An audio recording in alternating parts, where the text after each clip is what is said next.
What's going on, guys? Welcome back to the You Know Ball podcast. And Sam has just arrived, and I need to inform him with some news that I have just learned. Sam, the Boston Celtics lost the coin flip, and they will be getting the 35th pick in the draft instead of the 32nd pick in the draft. Mark Cuban, you will face justice. You will face justice for your horrendous tanking measures, you demon.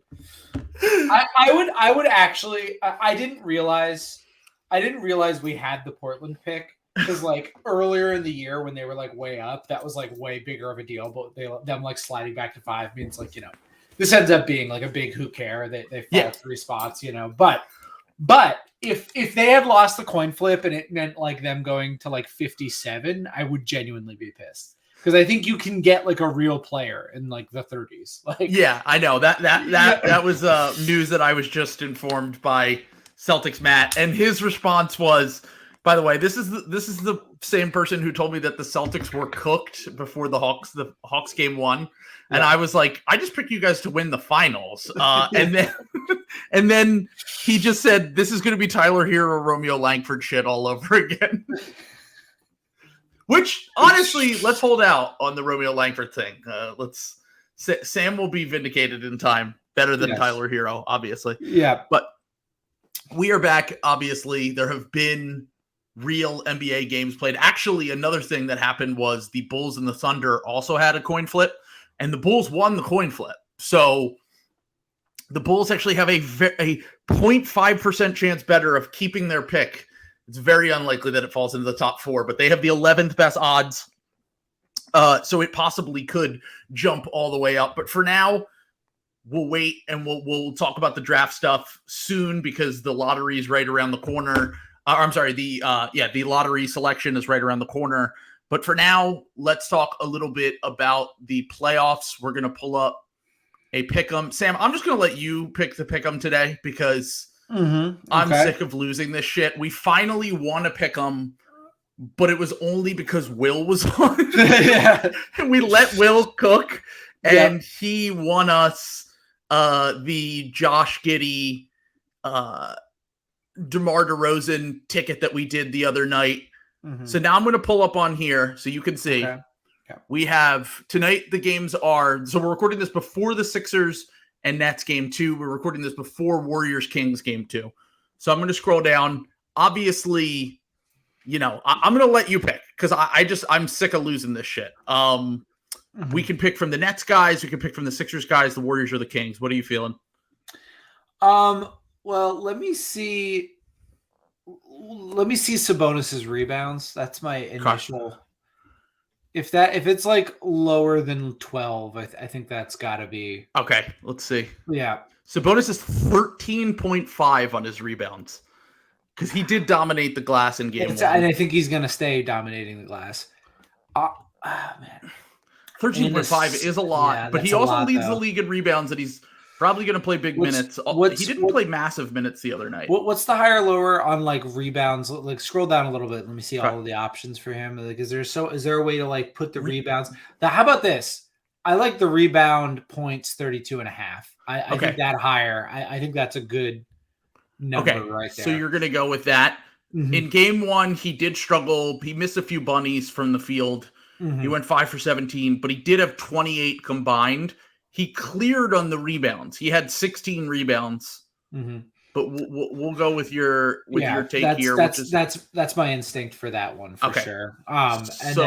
So we're going with Sabonis, 32.5 higher, and then anything else from either Sixers Kings or Sixers Nets. What's Maxi? What do we have available for Maxi points? Let's take a look at that. Game 1, I went higher on Maxi points on Twitter with my pick, 18.5, which is lower. The last game it had 19.5. I like the higher there too. Yeah. Okay. So I think that's a good amount. I think we're ready. Okay. So that's a winner. We're going Maxi higher, which he did not clear in his first game, but he was a little bit passive in the first game. I expected him to be a little bit more aggressive tonight. I don't hate that. And then we have higher on Sabonis's rebounds and points combined to be 32.5. So you can go on Underdog today, use the $100 promo codes for a $100 deposit match slop. That's SLOP. If you have not already, sign up, support the program, do the pick 'em all throughout the playoffs, do the fantasy draft all throughout the playoffs. It's a ton of fun. I've been doing them on there throughout these play-in and playoffs, and we'll continue to for the rest of the time. So check it out if you have not already. All right.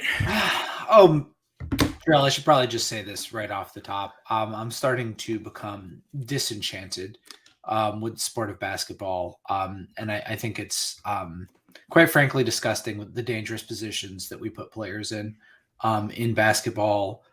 I've had it with these dangerous closeouts, man. Like, it's not basketball. Who comes in to watch guys run out at shooters? It's a dangerous play. They could collide. Closing out is why Kawhi Leonard went out in that series. Very heated debate, 2016.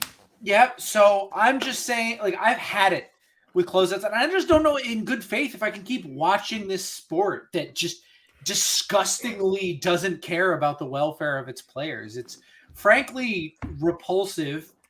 And I don't understand, like, who are these people who like watching closeouts? Like, they should be illegal. You should get a 6-game suspension the second you are, like, running out more than 5 miles per hour, like, out towards the perimeter. I'll go even further. Yeah. Players should be killed if they close out on shooters. That's what people are reacting like today. And by the way, in an emotional moment before, while watching Sixers games, have I yelled "ban the charge" when Joel Embiid gets undercut by a player on another team? Yes, absolutely, I have. Mm-hmm. In reality, I think this whole argument has got to the point where it is based all on emotions when two of the best players in the NBA are predicating their entire game on what you described as halfback dives. The most bagless players in the NBA. That's what we're talking about. We're talking about players having Giannis is fine. Sounds like Ja will probably be okay as well. So, you know, he might miss the next game, but look, they are dangerous plays. But it's like, I guess the conversation is more nuanced when it comes to the charge, just because the offensive players already get all the advantages. Like, every single advantage that's built into the rules is pretty much always favoring the offensive player, except for this one rule. And while I would love to get rid of the thing that helps the Miami Heat, there needs to be more nuance to it. Exactly. I was going to say, you want to, like, trust me, I wanted to. I woke up today saying, okay, a chance to call the Miami Heat dirty loser rats. Let's go. I love this. I watched that play. Sorry, not a dirty play. Like, I like, Kevin Love is there before Giannis takes off. This is what happens when you don't want a Euro step. You don't have a floater. You don't have, like, that's like what the game is like, there is a guy in front of you. Ja Morant's taking off from 17 feet away because the goal is to get up in the air.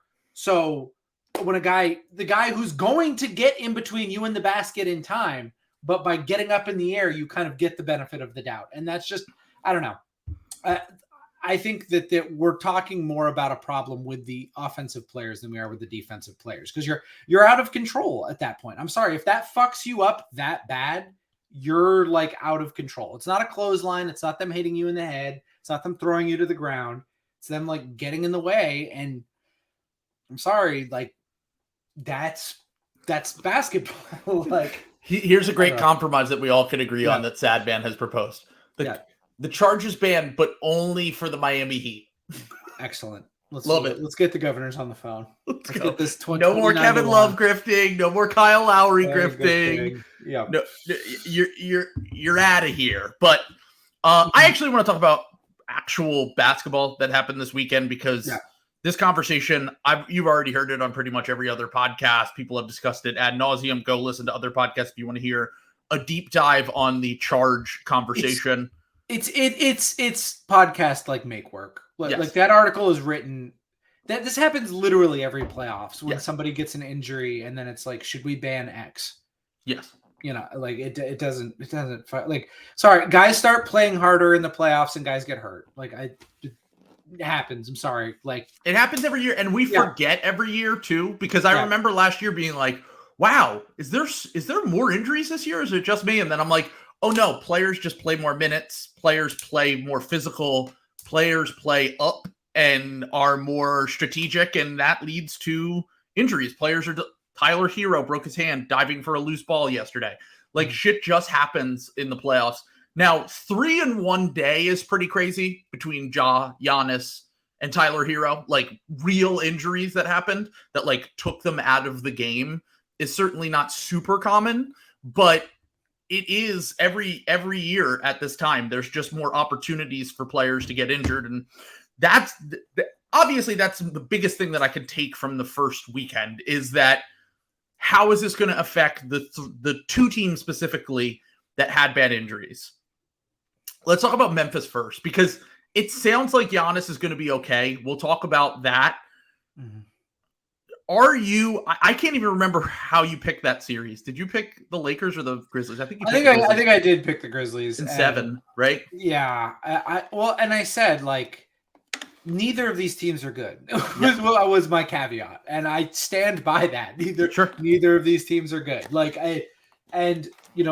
Will made the joke on Twitter, and I thought it was funny that now the Grizzlies have a chance that Morant will be out. Like, yes, exactly. I'm not even sure that this is the handicap for the Grizzlies that people seem to think it is, to be totally honest. I mean, they are definitely thinner than they were like in previous years, especially with Adams and Clark already out. Clark out, yeah, and like with how big the Lakers are.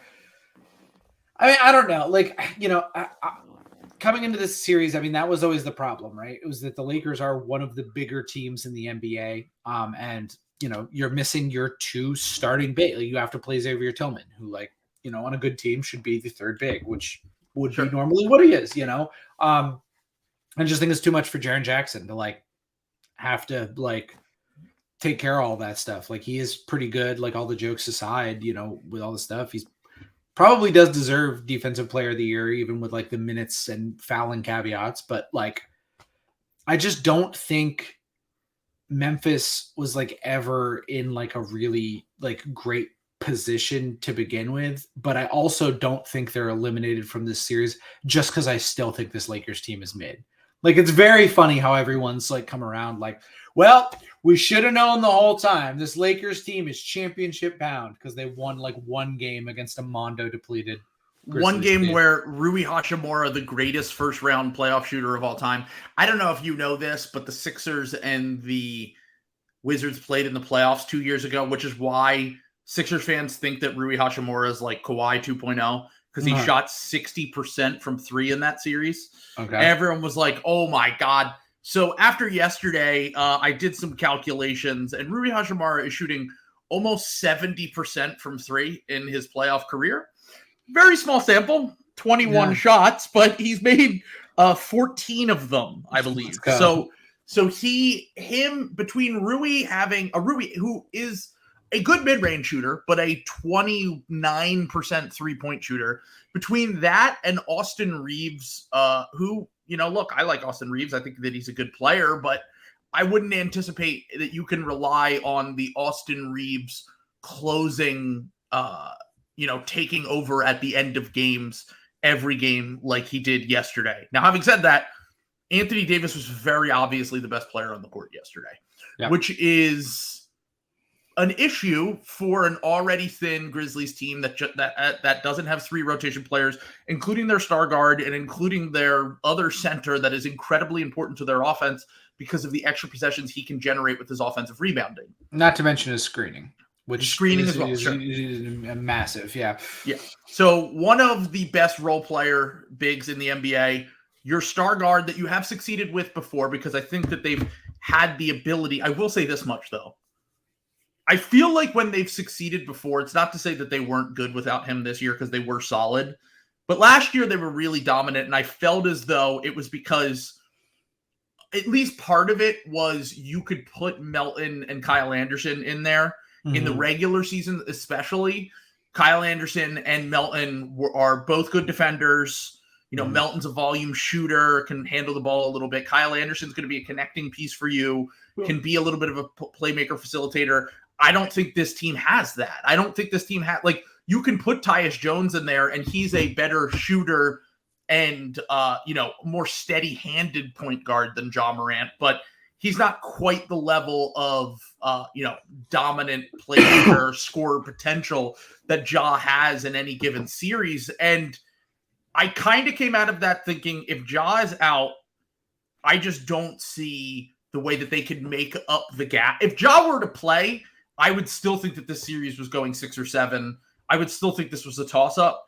But the Ja injury to me, plus the fact that Anthony Davis looked so dominant yesterday, the only thing I will say is I don't really think LeBron has looked all that good at all since he's been playing in these bigger games. Yeah. He doesn't get to the basket anymore. They were letting Austin Reeves cook at the end of the game. He's not the guy he used to be. He takes a ton of jump shots now. He settles. His defensive effort isn't nearly where it used to be. And also, he's just 38 years old and injured a lot now. So I don't think that this series is completely over. I'm not going to overreact to one game, but I would say that the Lakers certainly have the advantage coming out of that game because of the Ja injury and because it looks like Anthony Davis, if they get that kind of defensive performance out of Anthony Davis, an already flawed Grizzlies half-court offense is really going to struggle to put up points in this series, I think. I think it's just going to be a gross series in general. Yeah. I don't think I don't know. Just the Lakers size advantage is such a thing. I think for me, I think, I don't think it's the worst thing in the world for the Grizzlies to get a little more egalitarian with their team because they just have a bunch of guys who were fine to okay. I think the other sleeping thing here is that LeBron basically just checked, he's just kind of treading water and they won, which I think is, if you're a Lakers, could be a good thing too. Yeah, that's what I'm saying. I think, but if you want to win a championship, I don't think it's a good thing. Is my thing. This series, it's probably fine because of all the disadvantages the Grizzlies already have. Yeah. In the bigger picture, though, you need LeBron to be LeBron. You need LeBron to be at least a top 12 player, 15 player, whatever he can be at, his highest potential at this age, and along with Anthony Davis playing as well as he did. I'm not going to lie. I think whoever wins this series is pretty much drawing dead against whoever comes out of the other series. Pick them, whoever. And people will be like, oh, really? You think the Lakers are going to smush the Kings? Yeah. The Kings are going to smush the Lakers. Yes. I absolutely do believe that. 100% I believe that. I think that that matchup is better. That matchup to me is better for the Kings than the Warriors are. Oh, yeah. I would say because the thing with Kings Warriors is it is a coin, you know what I'm saying? Yeah. It is a coin flip that I in my mind is ultimately going to be decided by Steph God mode. I went with Kings in 7 just because I want to believe, but sure.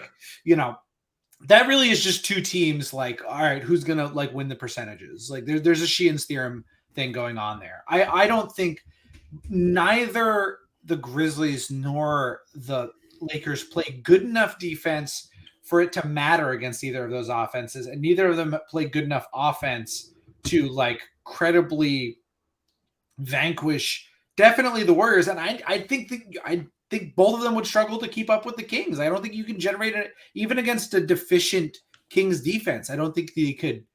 What are the fucking Grizzlies going to do against De'Aaron Fox? I guess that's the thing that I've been.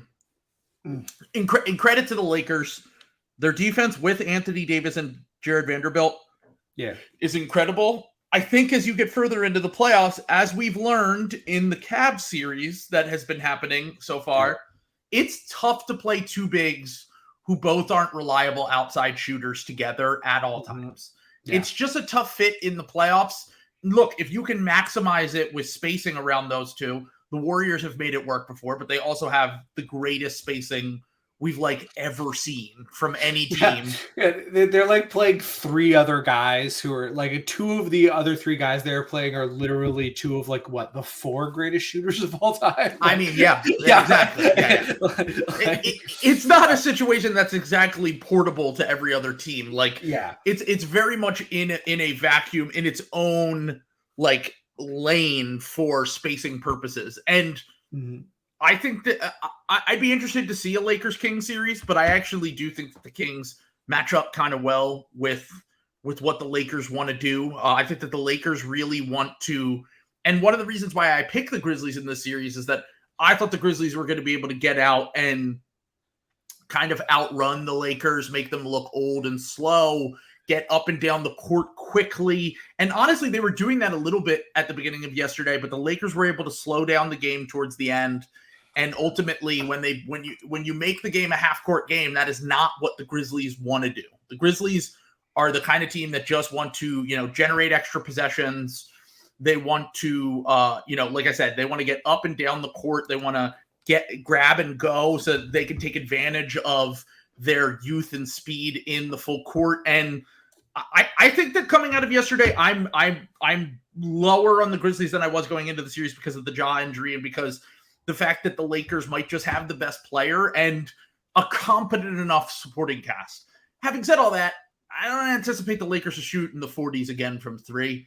I think that I don't want to look at every game and every matchup that we talk about and say, oh, well, that team just shot hot and that team didn't shoot well. Well, because you know what? Because I think Russillo and Bill kind of hit on this because I'm very guilty of this as like a fan brain. This is fan brain. Yeah, where you look at like Bucks fans do this all the time with the I was just going to say the Bucks fans do this with like, they're not going to shoot, whatever. They're not going to shoot 50% from 3 again, and it's like, okay, they don't, but they do shoot like 43% from 3 again. Like there is like part of this is just things happening for a reason. You know what I'm saying? Like if teams shoot that high, it's usually probably because you're like fucking up coverages or your coach is a dumbass because like. You need to get perfect example. The Hawks shot 17% against the Celtics, but they were also leaving Jalen Johnson and John Collins wide open so that they could shoot threes. Yes. That was by design so that they can bait them into taking bad shots. Yes. Whereas in the Sixers game, for example, when you're double teaming Joel Embiid every single possession and giving Tyrese Maxey and George Niang and Tobias Harris and DeAnthony Melton and PJ Tucker wide open threes, the team that shoots the highest percentage from 3 in the NBA, they're probably going to convert on a lot of those open looks. Yes, exactly. So it's just like it is a way to like kind of like make yourself feel better and like look at those things. I mean, like look. So I'll give you again calling myself out a little bit. The other bit of Lakers Grizzlies analysis I wanted to give up was that like they shot the same number of free throws, and I do not expect that to hold up. Definitely not. That's a reason to be pessimistic about the Grizzlies because like. And 16-16, that is a huge win for the Grizzlies, and they still lost the game. Who even, with Ja out, no one on that team even gets to the line. Like, they don't have, like, for example, if Ja were to play this whole series, I would imagine, he also had 0 free throws. Bain got 7. Like Bain got 7 free throws. Yes, and made them all. That was the only. Luke Kennard had 2, and then Jaren Jackson Jr. had 3. Those were the only guys. Oh, sorry, and Dylan Brooks went 3 for 4. Those 4 guys were the only guys who shot free throws for That's surprising. Yeah. And again, half of them were coming from Desmond Bain. So, like I just actually, this is funny. Number 1 on free throw rate on the Grizzlies, Steven Adams. Number 2, Ja Morant. Number 3, Brandon Clark. So that's brutal. Like best of luck.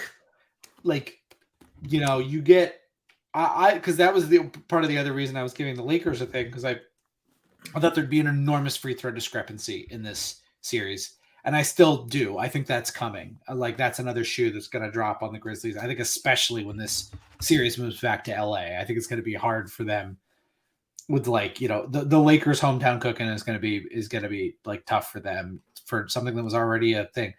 I'm going to stick to my guns. I think I said Grizzlies in 7. I think Ja will be back at some point in this series. I think that the Lakers are totally capable of being like, all right, we did it and stepping off the gas, and they could get like destroyed by 30. Like if the Grizzlies just bomb threes next game, but and also again, Anthony Davis At one point, we thought Anthony Davis was out of yesterday's game. I was like, that's what I'm here it saying. is again. Like, Yeah. It's like, so you never know when the shoe is going to drop with either AD or LeBron, which the longer the Grizzlies can make the series, if they just steal one of these next two games, having said all that, if they go down 0-2, I'm telling you from a Sixers fan perspective from last year, even with Joel coming back, and I know he was injured and shit, it's really hard to come back on a team when you're down 0-2. You basically have to be perfect from that point on. You can only afford to lose one more game in the series, really. And because of that, I think that between the injuries and just the probability of, the Grizzlies, unless they steal the next game, going down 0-2 and then having to go to LA, I'm feeling much worse about this prediction than I did before. I'm not going to take a mulligan on it and go Lakers. I guess I'll just stick with my Grizzlies in 6 prediction, but I certainly feel way worse about this than I did going into it. I want to talk a little bit about a outlier shooting performance that I do think will adjust back in the other direction. And that was the Heat Bucks game that happened, because if you followed that game, by the way, even when Giannis was playing, I know we only played in the first quarter, the Heat were winning that game to their credit. Like, they were up early. The Bucks couldn't hit a shot. It was looking like the Heat were going to be a little bit more competitive than anyone had anticipated. Giannis obviously goes out. The Bucks obviously, Middleton looked fantastic. Drew, it's the playoffs. Drew's here to shoot 47% true shooting and, be great on defense. And, he looked great facilitating. But ultimately, I think that if Giannis comes back in game 2, I put on Twitter Bucks in 5. I still feel that way. Here's why. It's what I said before the series, and extreme examples, by the way. Yeah. First off, Coach Bud teams almost always lose game 1. It's like he has lost more game 1s than he's won in Milwaukee. And then they almost always still win the series when that is the case. They actually have a worse record when they win game 1 than when they lose. I think obviously Giannis going out totally took the wind out of the sails for the Bucks. And I think that this is one, and I'm not going to use this analysis for every single game or every single series, but the Bucks shot their worst percentage from 3 that they've shot the entire season. And the Heat shot their best percentage from 3 they shot the entire season, and the best percentage from the field inside the arc as well. Listen to this. The Bucks shot 20 more threes. 20 more, and the Heat made 4 more threes. Yeah, exactly. The volume was insane. Crazy. Yeah. That's like really insane. Like when you think about it. I don't know. And the Bucks have enough shooting that it's not like the Heat were, for most of the season, the worst shooting team in the NBA from 3. Yeah. That's what I'm saying. Yeah, like Jake Crowder he's not a great shooter. He's not a bad shooter. No. You know what I'm saying? Like he's not one of these guys. Bobby Portis, 0-for-5. Like he's like a fine shooter. There's just like a lot of offers going on in that game. I don't know. Like the Heat scored 130 points. How many times during the regular season did the Miami Heat score 130 points? I would love to know that. I'm going to look it up while you're talking. You can pull. I was going to say you could pull up on Basketball Reference if you go to their game log, and it should be able to tell you that. Because I would anticipate they did it maybe twice all season, maybe 2 times, maybe against one of those teams like the Pacers or. It's certain. I mean, they were one of the worst offenses in the NBA, so I'm anticipating that they did not have. Here, let me pull it up right now. Hold on. I'm getting it right here. So they scored 130 points 3 times. Yes, there you go. Let me see. I want to know how many of these games were overtime as well. Okay, hold on. I have it right here. Okay, so they scored 138 against Memphis, 132 against Charlotte, and 130 against Atlanta. Mm-hmm. I don't believe any of these games went to overtime. Okay, none of the games went to overtime. Okay, so it doesn't say on here, so I'm going through right now. No, that was not an overtime game. Yeah, not an overtime game. And that was not an overtime game. Yeah, so no overtime games. So. In regulation, they went over. They hit that mark 3 times this season. In their defense, since March, which is when Jimmy really starts trying, they have gotten 127, 129, 129, 130, and 138. So it's not to say I don't think this is super sustainable. Obviously, I don't think they're going to shoot 60% from three like they did yesterday, especially losing Tyler Hero, who's one of their better three-point shooters, and a capable, at least, pull-up three-point shooter in the pick and roll. I highly, highly doubt they're going to shoot that well again. Having said all that, I don't think it's going to be as much of a blowout rollover series as I had anticipated.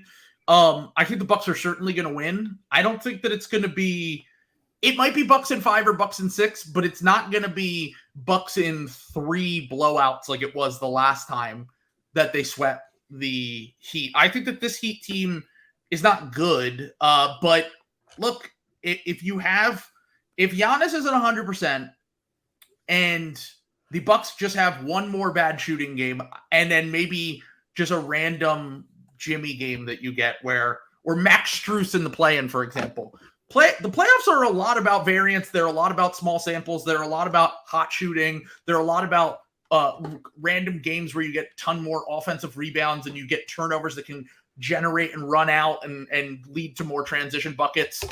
I don't think that it's impossible that the Heat could win another game in this series, maybe even 2 and push it to 7, but I still would take Bucks in 5 or 6 pretty comfortably. So I got thinking, because I was remembering times the Celtics have played the Bucks this year. Do you know how many times the Bucks have given up more than 130 points this year? More than or 130? More 130 and above. Well, the Sixers scored 130 on them. Mm. The Celtics, I'm assuming, scored 130 on them. Mm-hmm. Yeah, so I'm going to say 4. So you say how many? 4. It's 12 times this year. What? Detroit scored 130. Now, given they're winning some of these games. Like there's an Indiana game where they gave up 136 and beat 149. Yeah, that was a game without Brook Lopez recently. Oklahoma City game where it's 136 to 132. Another Indiana game where it's 141, 131. And then, Detroit game, they won by 20. They sure 150 points. So, 4 wins in there. There's still 8 losses where they gave up 130 plus. Again, one of those was Indiana, but there's 2 Memphis games in there, 2 Boston games, the Sixers game, a Lakers game. Like, that's a little interesting. 4th-ranked defense, that's kind of surprising. Yeah, I was to say, I think that is a little interesting, to be honest, because I started thinking about it and I was like, wait, we beat the shit out of them twice this year, actually. Yeah. And I think the Celtics were pretty close in the game they lost too. Yeah, that went to overtime. Yeah. Yeah, it's like 120. The hospital Celtics. Yeah. Yeah, 125, 131 with the hospital Celtics. Like, so I wonder how many games they were like because I know Brook was out for that Indiana game they lost. Yeah. And I still felt as though I will give it to the Heat though. They were getting good looks. Look, Giannis being out is a massive thing for the Bucks defense. If they just don't have Giannis and you replace him with Bobby Portis or even Jay Crowder or whoever, they're fine. They're not Giannis. And that changes how they have to go about their entire defense. And to their credit, Miami was getting good looks pretty much every single possession. I don't anticipate Kevin Love, who shot even 27%, I think, since he's gotten to Miami from 3, maybe 30% tops, to continue to shoot the way that he did. But I look at that series and I go, I think the Heat can hang a little bit. I also think the Bucks are a little bit vulnerable. I think that the Bucks, part of the reason why I've been hesitant to say that they're the number 1 team is because they still have, you always talk about the Celtics diaper mode. I think every team kind of has their own version of it. The Sixers defensively, some games are just giving up open threes the entire game because what you talked about earlier, blown coverages, bad rotations, horrible effort, and sometimes just the lack of defensive personnel. The Bucks certainly have games where they do this every year in the playoffs. They're going to have games where they just get destroyed. And it's not to say that they can't win series, but They got blown out in some of those Celtics games, even though Chris wasn't playing. They definitely are vulnerable to the other team. But then again, this is all built on Miami. Like, the offensive rebounding was pretty even across the board. The turnovers were pretty even across the board. Like, all the sustainable things that you can kind of transfer from game to game, those were pretty evenly matched. And then with the Giannis factor of him being out and the Heat shooting out of their mind, I really would not be concerned. In this series, moving forward, though, there's definitely some vulnerability there for sure. Yeah, I mean, I think the Bucks. I mean, I would not be surprised if the Bucks win like the next game by like 36 or something like. You know what I'm saying? Yeah, I anticipate that they have at least one or two games where they're just kind of take it to them. Yeah, but this might actually end up being a 6-game series. It might that we were making fun of Bill and the Zombie Heat. So the crazy. Whole but hey, Bill's owned us once again. I mean, let me just put it this way. I am thrilled to be playing the Atlanta Hawks, who seem to be ready to commit seppuku at any point in time, instead of like a Miami Heat team that is just veins flowing with adrenochrome. Like, they have so much adrenochrome in them that they're just ready to go. You mean it's not normal to not put your best player back out on the court when your team is coming back in the game? And best player. Well, I think you came back because your best player was true. To be fair, that's not a bad point. Let me just put it this way. People were talking about that, and I was like, I do not think that was a coaching gaffe by Quinn Snyder. I'm not saying it is, but it's definitely not a great sign, is all I'm saying. No. It's not a great sign that the coach doesn't have faith that he can put Trae Young still is the best player in the Atlanta Hawks. If you can't trust your best player to go back in and then not come back in that game, then that tells me there are bigger issues with your team, like when you're leaking on the day of the play-in that you're trying to trade him. And then back to what we talked about with the Heat, I think we might have mentioned this on a podcast, and I saw that Danger Cart tweeted it. But the thing about avoiding the Heat has always been, for me, has never been about the quality of the team or the opponent. It's always been about them extending the series and then potentially injuring one of your players, like the Raptors series with the Sixers last year. That's what you said last year. That's what you were when we were talking about previewing the series. You said like that. I don't think there's like a chance that they'll beat anyone. It's just that they might hurt you, which is always the thing. Like, exactly. Yeah. They play a physical style. They take the second most amount of charges of any team in the NBA, besides the Thunder, who have the charge wizard, the other Jalen Williams. Like, they are built to kind of injure players. It's at least part of their game. It's what rat mode is, and I know saying this, everyone was giving me shit because of the charge stuff. I obviously got hot about it, and I was like, typical Marcus Smart stand. Marcus Smart doesn't hurt people; he hurts himself. That's the difference. No one's getting. I'm sure Will correct me with some reference to someone. Actually, he's actually on YouTube right now. Yeah, I was gonna say he'll have the Sam fact check by the time. Oh, what about the Karis LeVert charge from 2017? Yeah, exactly. But what Marcus Smart does is he'll take a charge and immediately give himself like a grade 3 concussion and get glass in his hand somehow from like going into the stands. And by the way, there's a broken vase on the ground. He'll punch a picture frame when he's back at the hotel. And by the way, this is all happening not in a playoff game, but like a game against the Pacers in the third quarter where they're up 40. That's what Marcus Smart does. But the Heat. I hope they. Very important point here from D Bronx.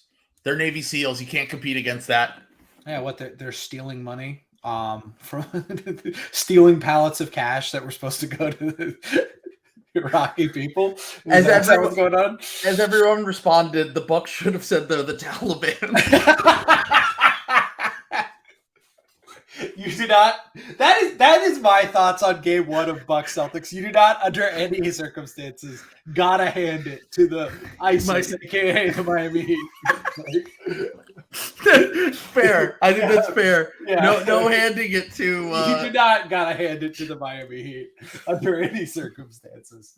Oh my god, so fucking funny. I do. Them losing in 5 would be actually a perfect outcome for me because the Bucks get a little bloodied up, but the Heat also miserably go out in a way that has no valor or honor.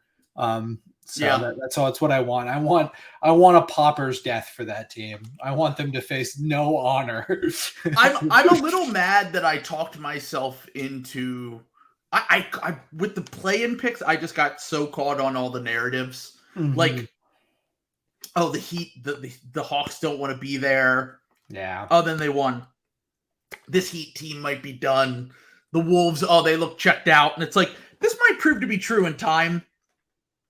But it's a one game. Yeah. It's one game. Like, you can't predict one game. Like, it's crazy. Like, you just can't. Yeah.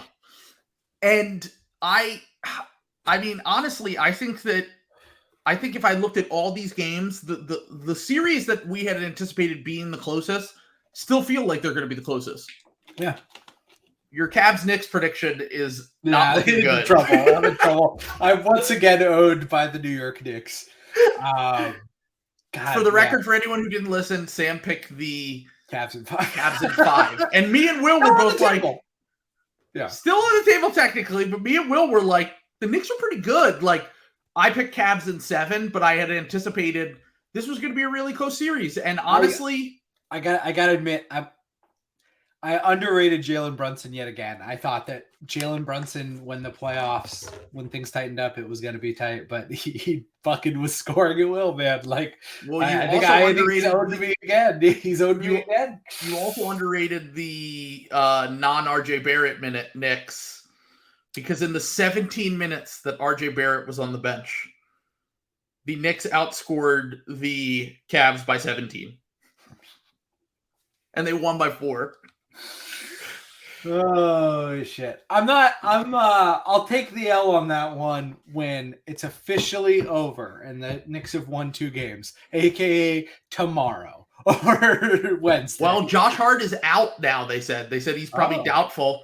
And if you watch that game 1, one of the things that Sam said was, hey, smash the higher on Josh Hart's rebounds on Underdog. He had 10 rebounds in the first game.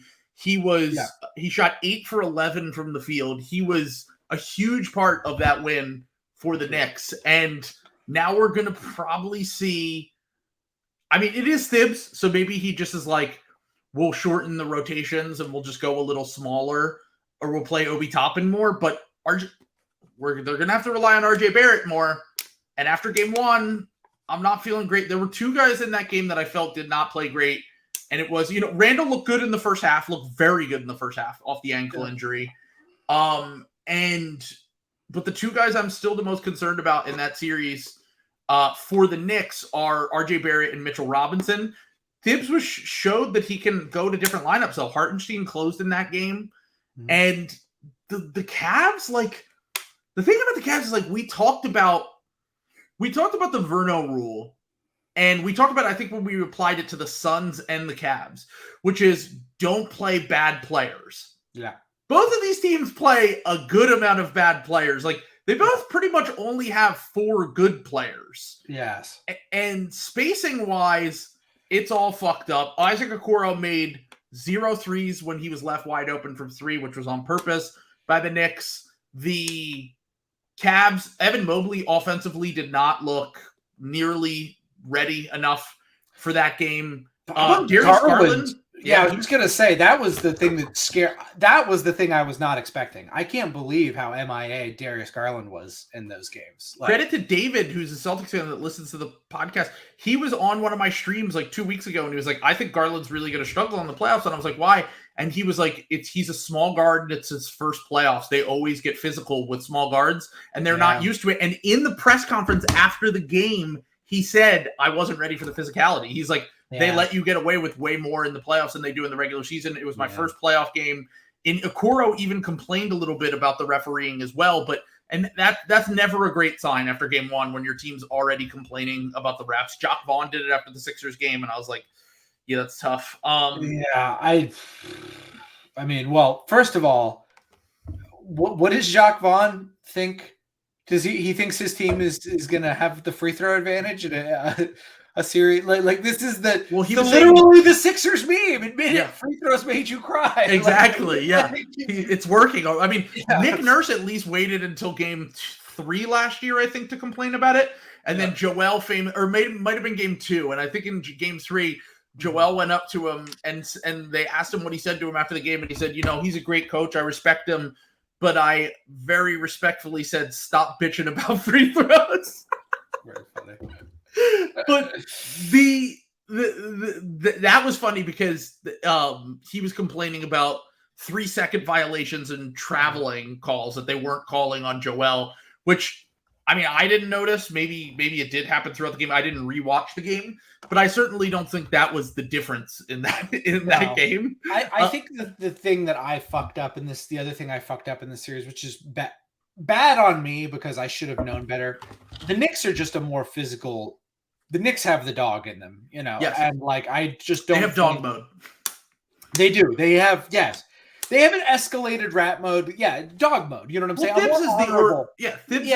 Thibs is Master Splinter. Yes. I was gonna say they have like Randall was just fucking like relishing in contact. Like he was out there just like fucking bruising those guys like I don't know, like wrecking ball. Like I just I should have known better. Thinking about, I thought the length would bother Randall more, but it turns out it doesn't matter. You can just go fucking right through Jared Allen and Jared Mobley. Or Jared Mobley. Evan Mobley. Jesus Christ. It's going to be a massive issue because one of the points of starting 2 bigs is because you want the rebounding advantage. Yeah, why are they bad? God, they're so bad at rebounding. It's crazy. They had 38 rebounds. The Knicks had 51 rebounds. And that is something that is concerning when you're already sacrificing. And Ben Taylor talked about this on his podcast before. And he said the Knicks have a lot of lineups they can go to that the Cavs don't. Like the Knicks basically, if they want to, they can have lineups where they can go to 5 guys that can capably like dribble, shoot, pass, rebound, do all these different things. The Cavs rely so heavily on their stars. And then in addition to that, they're not getting the benefits of going double bigs. Like when the Celtics go double bigs, they get every rebound. Mm-hmm. Like they might sacrifice a little bit of shooting with Robert Williams out there, but he's going to bring that advantage for the rebounding. Evan Mobley and Jared Allen not getting rebounds. And then in addition to that, the Cavs having no playable wings, which was the thing that we always worried about with the Cavs going into this series, is a big question mark. And honestly, the biggest flaw of this roster in general is they have virtually no playable wings. Honestly, they're probably going to have to start Shetty Osman or Karis LeVert moving forward. I think they need to cut. Both the Suns and the Cavs are the 2 teams I think that need to cut their rotations down to 7 or 8 the most. Yes. Because they just have no depth and there's not an advantage for playing 10 guys in this. Ricky Rubio shouldn't see the floor. Guys that are deeper on that bench. Like I have so many question marks about them. Having said all that, we're focusing all on all the bad things that happened to the Cavs in a game that they lost by 4 points. So ultimately, Donovan Mitchell still proved to me, even if he didn't have the greatest shooting night, he was the only one that was on the Cavs that was regularly able to create his own offense. He scored I think he had 38, 5, and 5. I expect him to be the best player in this series, and I still almost always take the team with the best player in a given series, unless there's a massive advantage for the other team. And I think that the Cavs can work on some of these things. I would cut the rotation. I would put a floor spacer and give up a little bit on defense. Probably put Osman or LeVert out there, even though LeVert's actually capably defended and honestly, LeVert looked like shit in that game, which funny after I finally talked myself into him. He performs the way that he does in that game. But what it comes down to for me is cutting the rotation, figuring out a way to survive when Donovan Mitchell is off the court offensively, and making it so that the Knicks aren't just out rebounding you, even when you have your 2 bigs out there. So I think that the Cavs, I still think the series goes 7. I still am leaning towards the Cavs, especially with this Josh Hart injury, because I think he's a big part of their team. But the Knicks can hang, dude. The Knicks can win this series, and I think they could take a game or 2 off the Bucks, to be honest. So I want you to guess. I want you to order these 4 players on the Cavs in order of how good their plus minus was, starting with the worst plus minus and going to which one had the best. Okay. Isaac Okoro, Dean Wade, Chetty Osman, Karis LeVert. I'm gonna say Chetty Osman had the best. I'm gonna say Dean Wade had the second best. I'm gonna say LeVert third and Okoro fourth. So Okoro actually had the best plus minus. Wow, okay. These guys, +6. Chetty Osman, second. He did play with the 4 best players the most, I would imagine, because he started the game. Right. And then Chetty Osman had the second best with a +1. And then both Dean Wade and Karis LeVert were -14. Dean Wade was -14 in 7 minutes. Yeah. That's brutal. That's what I'm saying. You've just got to I say that to highlight your point. I think you just got to ride the hot hand and just whoever that guy is, you give him 40 minutes. Whichever of those 4 guys is playing well, just lean on them. Yeah. And mix in some Ricky Rubio and to spell the other guys, but that's it. I know LeVert had a bad game, but I don't think he's going to be that bad. Mm-hmm. I know I've never trusted LeVert before, but he's had some big games this year, and defensively he looked way better whenever I watched them play this year. And I think that LeVert is going to be an important, because he's just a rotation level player, and they only have 5 or 6 of them. Well, to your credit, I mean, if Garland is going to struggle in this series, you actually could use it's Karis LeVert time. Yes. Quote attributed to Karis LeVert. Exactly. You could use that player. He gives them a little. He does give them a little juice. I'm sticking to my pick. Let's go. Cavs in 5. Okay, Cavs in you 5. still sticking? I'm sticking with my pick of Cavs in 7. So no mulligan on that. We've waited long enough. Let's talk about the Suns-Clippers game. Did you watch that game? I did not. I did watch some highlight. I did watch some condensed stuff this morning, so I feel like I got the gist of it. So I'll tell you this much. The Suns suffer from the same issue that the Clippers have, that the Cavs do. Yeah. Which is we don't have enough good players. Mm-hmm. I think they have some more options. They have some guys that might get hot, and you can just Torrey Craig shot well in the game yesterday. Mm-hmm. They're going to have guys that can kind of float in and out of the rotation. Terrence Ross should never see the court again. It's mystifying to me that he still is in their rotation somehow. He only played for 4 minutes yesterday, but oh my God, everything he did was bad. He should not play again. I honestly think their big they should go with off the bench is probably Jock Landale. That's right. Let's go. That was what I was going to say. Because he at least, I mean, look. He was still -8 in 8 minutes, but they're scraping, dude. Yeah, I was going to say. They're scraping the bottom of the barrel. I think I watched all of his minutes, and I actually thought he was largely fine. He was fine. Yeah. I mean, it's just going to be... It's going to be a tough matchup because the Clippers, one thing they do have is they have depth, and they have Kawhi, who was the best player on the court by far last night. The things I'll take away positively for the Suns, 2 things. And things that are easily adjustable, right? Well, one, Devin Booker was incredible defensively. That was the best defensive game I've ever seen him play. He was great on ball. He was generating turnovers, hustling for loose balls. That was a different level of Devin Booker that I didn't know that he could reach defensively. And if he gives you that on defense, I trust the offense to be as good as Devin Booker is on offense. And I think that that's a massive advantage if he can be an effective two-way player in this series. The 2 things that need to change immediately are there's one flaw with this team, which I talked about. Do you remember when Kevin Durant played his first game with the Hornets? And we went back and I said against the Hornets. Against the Hornets. I was like, on the Suns, I don't recall that. Yes. How were the Hornets that bad? He ended up it was Suns Hornets was the first game they played. And the thing that I took away from that was Suns might have a math problem, dude. Yeah. All these dudes want to live in the mid-range. And you just can't win series. You might be able to win games, but you're not going to win multiple series shooting 20 times from 3 in a game. You're just not going to.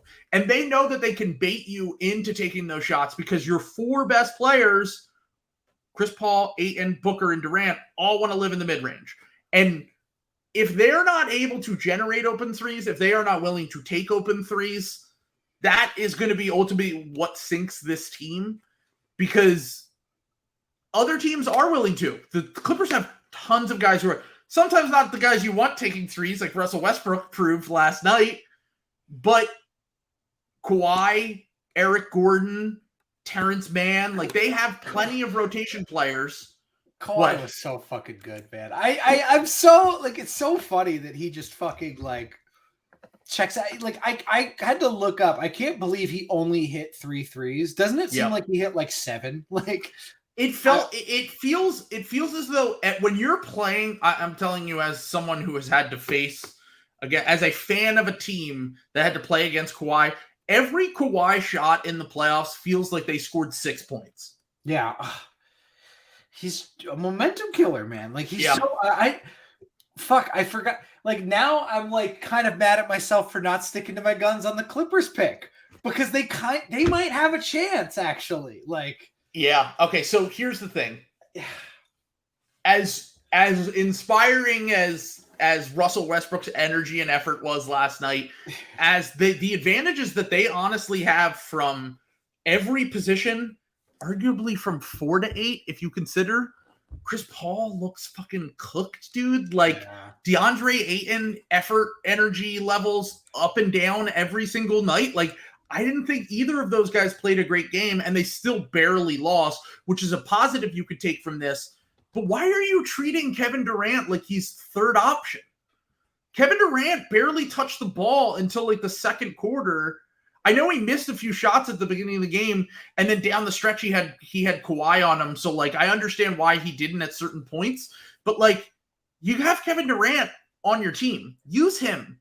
Don't let Chris Paul, like he can be a complementary player. He can spot up from 3. He can be a connecting piece. He can run units with Booker maybe when Durant sits, but like you got to ramp up everyone's minutes, and you got to focus on making this offense around Booker and Durant and not making it so that you are relying heavily off of Chris Paul and DeAndre Ayton to generate offense for you.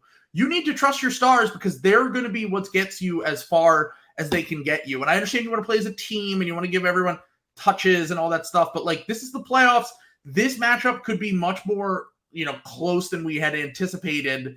And if Kawhi plays like that, and Russell Westbrook, even though he shoots 3 for 19 from the field, is still somehow a positive player when he's on the court, that's an issue because I would argue outside of Booker and Durant, who, Durant got going for a little bit at least and kind of kept him in the game at the end when he hit that open 3. But other than that, and in Booker, his two-way performance, the Clippers were better for the 3 through 9 spots. Monty Williams was running a 10-man rotation. That's got to get cut to 7 or 8 immediately. And you got to treat this series like it's a second or third round series. And they're kind of in the position that the Clippers were in when they've went against the Mavs and Luka all those years, which is the Clippers kind of sleepwalk their way through the first game or two, and they don't take the Mavs seriously. Luka has these generational performances, and the Mavs are up 2-0 before you can even realize, and the Clippers have to fight their way back into the series. So with Kawhi playing the way that he played, I said Suns in 6, and I'm sticking to that because I still think that they have the best top-end talent. And with Paul George not even having a chance to come back in the series, I feel confident in that. But look, man, if Kawhi's the best player on the court every game, the Clippers have a chance.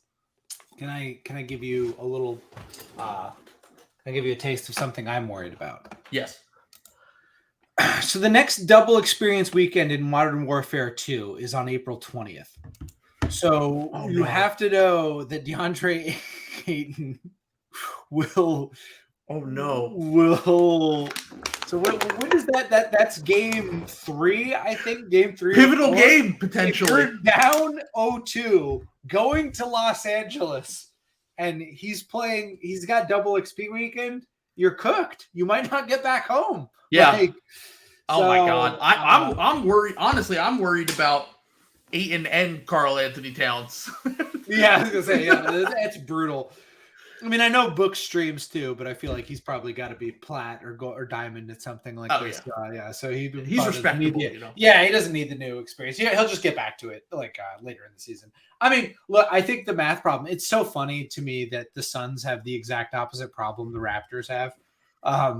It's a better problem to have, but just like the bizarro version of it, of like nobody wants to be around the rim, like or anything like that. I think it's a much easier problem to solve. I'll say this, like, let's say the Suns do lose this series. I actually don't really think it's the end of the world for them. No, neither do I. I think because they just need like regular players, they're just going to be able to sign guys this offseason who can like really help them. I mean, the only thing that's really up against you is like Chris Paul gets another year older, and it's like, is that really going to hurt that much? He's pretty washed at this point anyway. I think you can find a replacement for Chris Paul. But if you're already limited with resources, finding a Chris Paul replacement and getting more playable players, it's certainly hard to balance. Yeah. Well, can you turn Ayton into 2 rotation players is what I'm asking myself. Yeah, maybe. I mean, like, would Masai do it for like a Gary Trent sign and trade with like OG or something? I don't know. I've heard people say that, but I'm just like, they traded for Jakob Poeltl already. They kind of already made their bed with the center thing. No, but that's so fucking stupid. Goddamn, dude. I still don't understand it. One of the most baffling like moves of all time. It really seems like Masai like had the memento disease and like forgot he was Masai Ujiri. Like what was like he's just like looking at it like you need to get better. The picture, don't believe his lies, and it's a picture of himself like saying he does want to trade OG Anunoby. Oh, I want to get better too. Like, sure.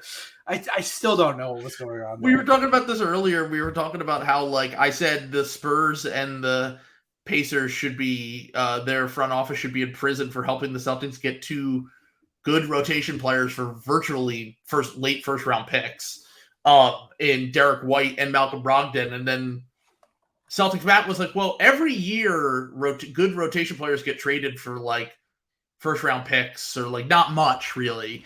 And we don't really make much of it, but because Masai is trying to get 3 first round picks for OG or 4 first round picks for OG, we're acting like that's the new standard that you need to give up in order to, make these moves. Yeah. But I don't know if the Celtics, I think the Celtics got the Portland pick as part of that trade too. That's like 35. The Derek White trade? No, I think it might have been. I'm gonna do more details, but I think the Brogdon trade, meaning it's like Daniel Tyson you literally moved down like 5 spots. Yeah. If that's unbelievable. The case, for like Aaron Nesmith and Tice. It's just so annoying. It's so annoying because I've been looking at these teams like the Cavs and the Suns, and I will say this much: when I was watching the Suns in the first half yesterday, I did the Job. I immediately regret this decision. Like, I've made a huge mistake. I immediately regret this decision because, but then again, you look around the league and you go, none of these teams except for the Celtics have guys that come off the bench that are really good. Like, you guys are the only team in the NBA that brings 2 starter level players off the bench. Like, even the Sixers good guys are still like fringe starter, high level bench players. And even the Bucks and other contenders like the Nuggets, like none of them have like 7 or 8 guys that you're like, yeah, these guys could start on other teams. Like, yeah, Bill made fun of Reggie Miller for saying Bobby Portis could start on 29 teams, which is hilarious because that's definitely not true. But like, the point is that like most teams don't have reliable players. These teams don't even have a reliable 5th starter. Like, if I'm the Suns, I'm probably just going like Okogie, Landale, and I guess Shamet as the shooter off the bench because you need 3-point shooting and just sticking with that. Whereas like the Celtics didn't play Grant Williams in game 1, and he would be in like every other playoff rotation. Yeah. Yeah, no, I mean, that's what's so crazy. insane. I'm sorry, I'm going to correct myself. That the Portland pick, even funnier where they got that pick, trading Tristan Thompson to who? To Portland, I think. Which is he went to Portland? Did they cut him immediately? Sorry, he went to the Kings and the Celtics got the Blazers pick. They gave up that pick for Tristan Thompson. Like the Kangs, yeah. Like they thought that he could still contribute. Yeah, basically, yeah. And this was like fresh off of him just getting he was horrible. Annihilated in that Nets series that the Celtics lost in 5. So yeah. Jesus Christ. So that's pretty fucking brutal, I gotta say. Yeah, that's really tough. My God. That's yeah. Anyway, Celtics fans are spoiled brats, I gotta say. Yes, 100%. Yeah, absolutely. I don't want to hear it again when Grant Williams gets DNP coach decision, and I'm watching teams like rolling out like, oh, Kevin Love, can you hit 7 threes again? Did you hear Bill on the podcast today basically implying that the Celtics benched Grant Williams because they like didn't want to pay him, and it was like a leverage negotiating tactic? I'm sure that I was like, yeah, Bill, that's what's going on. It's not just that they're playing the fucking Atlanta Hawks who have like 9 wings and everything else. Yeah, they're trying to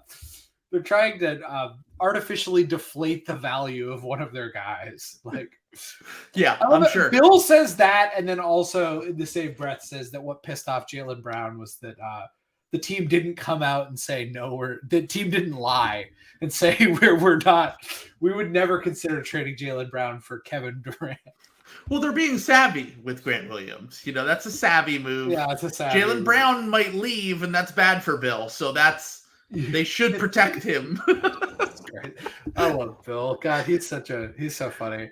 And also, my other favorite moment from the Bill pod today is Russillo tells us like meandering like 5-minute story about like the people next door inviting him to a comedy show, and like the story amounts to the comedian bombed, which is like something that happens if you ever go to comedy shows. Sure. Not that remarkable. And there's usually at least one rotation comic who bombs. Yes, exactly. One rotation comic who does not hit his threes. And so he goes full Jalen Johnson. Yes. So and Bill just goes, yeah, you know, that's got to be like one of the most awkward things. It's like that and like being the guy at the orgy. Like, that's pretty embarrassing. Like, out of nowhere. And then Guitar Marcelo was like, what? They rule, dude. I love Bill and Russillo. Being the guy at the orgy who like doesn't fuck is the implication. No, or like it says does something weird. I think is like what he was like saying. Like, I think Bill was trying to imply if you're the guy at the orgy who's like too into it or something. And Bill made sure to say like, I've never been in an orgy. I'm just like, why is that theoretically? Why is that that's such a like Gen X thing to like come up as like orgies are the funniest thing. Yeah. I guess it's like a very Boogie Nights comment. Yeah, I was gonna say. Like, orgies were the funniest thing to millennials. It's kind of like how 9/11 is the funniest thing to us. That's true. That's a good point, actually. Like, yeah. Zoomers are just like, what the fuck? Yeah. Orgies, domestic terror, or not domestic terrorists, but you know what I mean? Yeah. Yeah. Oh, by the way, we do need to speak about, because I woke up to 5 people sending me, if you did not see the tweet already, the Kings beam and a Knicks fan. This y'all beams. This y'all beams. If you have not seen it, just look up this y'all beams on Twitter, and you will find one of the funniest tweets of all time. I'd say I think the only classic we've gotten so far this year. Like, Twitter's slowly been getting shittier, and I was like, man, people just don't make bangers the way they used to. Like the one where like the alligator ate that child, and the lady said that like she wasn't sad about it. Like, you know, like classic tweets like that. Yeah. People have learned shame a little bit more over the years. But this y'all beams, incredible shit to playoff shit talk. Like, let's go. We love. Well, I should say people have learned shame unless you're an NFL writer who has recently committed adultery.